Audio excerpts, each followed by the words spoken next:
Hello, this is Tabir Rayaz. I'm originally from Pakistan and co-founder of South Asia Young Women in Water, SEVI.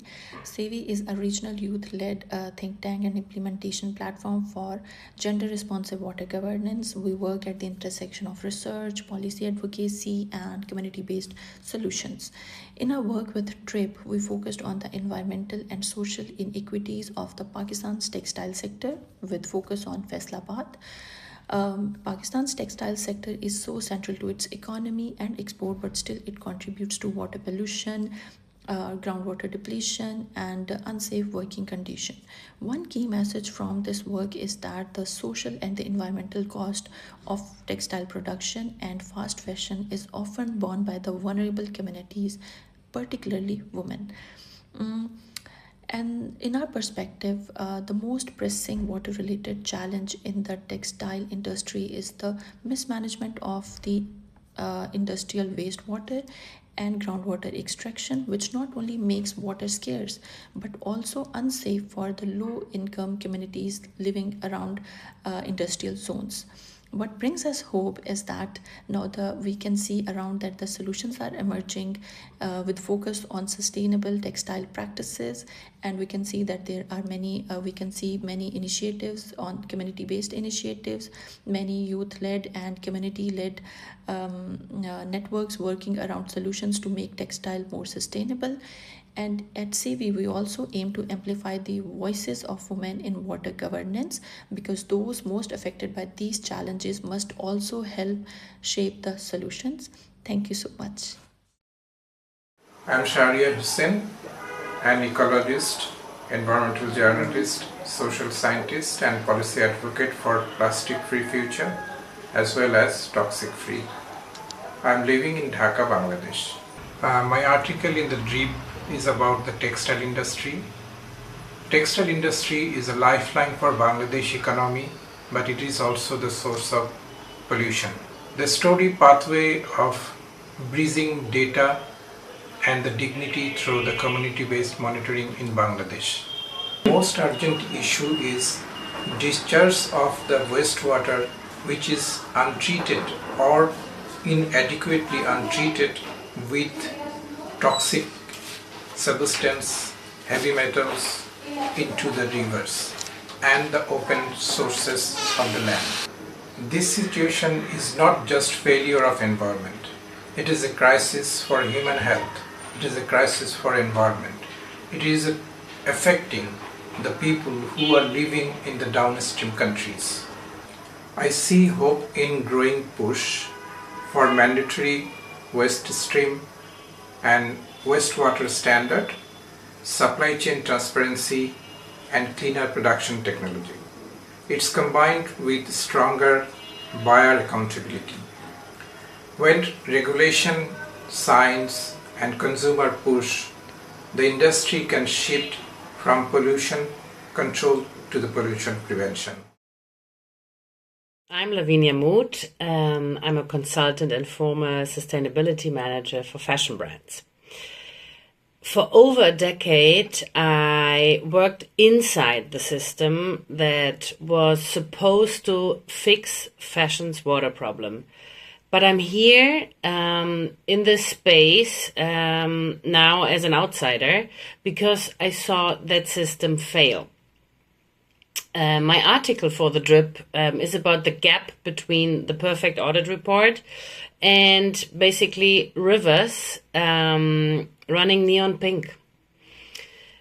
It's about how, as an auditor, I learned that we were auditing the wrong things, measuring paperwork instead of accountability, and how basically purchasing practices were making the problem worse.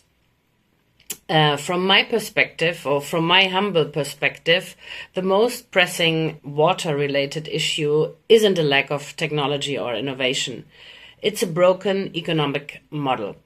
We ask suppliers to, for example, produce clothes sustainably, but we refuse to pay the price for it. We demand clean water, but our prices force factories to turn off their ETPs, their effluent treatment plants, at night. We celebrate ourselves for water-saving innovations while we ignore the fact that the current business model cannot afford to run the basic infrastructure. So what gives me the hope is the potential for radical honesty. And I think that the path forward isn't a new checklist or a fancier certification. I think it's humility. It's brands, fashion brands, that finally admit that sustainability requires financial investment. And I am convinced that the solution is actually already there, and it's simple. Though it's challenging, I think we have to pay the real price of clean water and invest in the suppliers who are on the front lines of this crisis. The tools for clean manufacturing do exist. The only thing missing is our willingness to pay for them. Hello, this is Mohammad and I'm speaking from Bangladesh. Currently, I'm working as a head of sustainability at Team Group, which is one of the largest RMG manufacturing company in Bangladesh.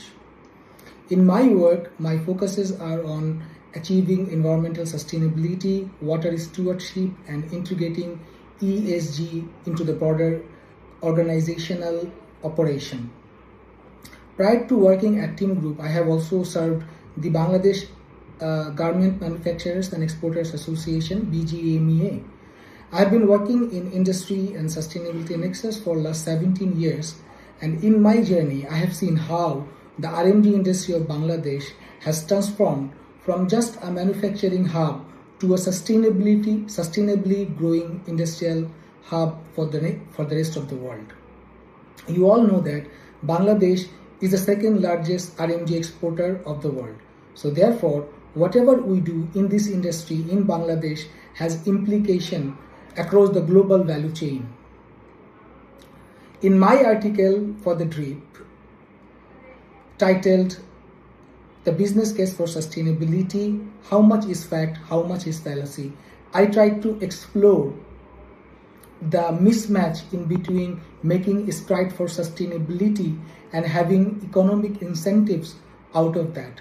We have seen in last few decades in Bangladesh and other manufacturing hub, manufacturers are relentlessly investing into green practices for renewable energy, water stewardship, water treatment, and green factory building. You all know that Bangladesh is the house of highest number of green factory buildings in the world.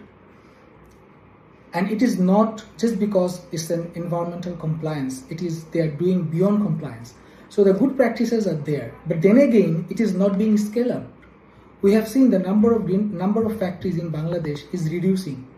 On the other hand, the exports are increasing. So a good number of factories are not being able to stay in the business. So what's the reason behind? The reason behind is the small and medium-sized factories are not getting enough incentives to go for sustainability.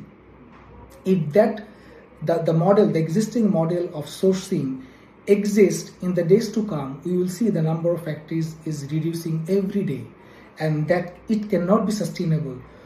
So we try to find out a feasible way whereby we can revisit and how we can revisit to address this gap. Bangladesh's journey shows the transformation is possible. The country now hosts the world's leading RMG manufacturing companies of the world, and water stewardship has become a central part of the progress. We have seen projects like PACT has been implemented in Bangladesh. A huge number of solar panels are being installed. So good things are there. But then again, moving forward, I believe the most promising path lies in aligning sustainability ambition with fair and ethical, responsible sourcing practices, so that the environmental progresses are being made by the manufacturers, especially in the area of water, renewable energy, and climate action, can continue to scale at a bigger spectrum. So I welcome you all to this auspicious event and thank you very much.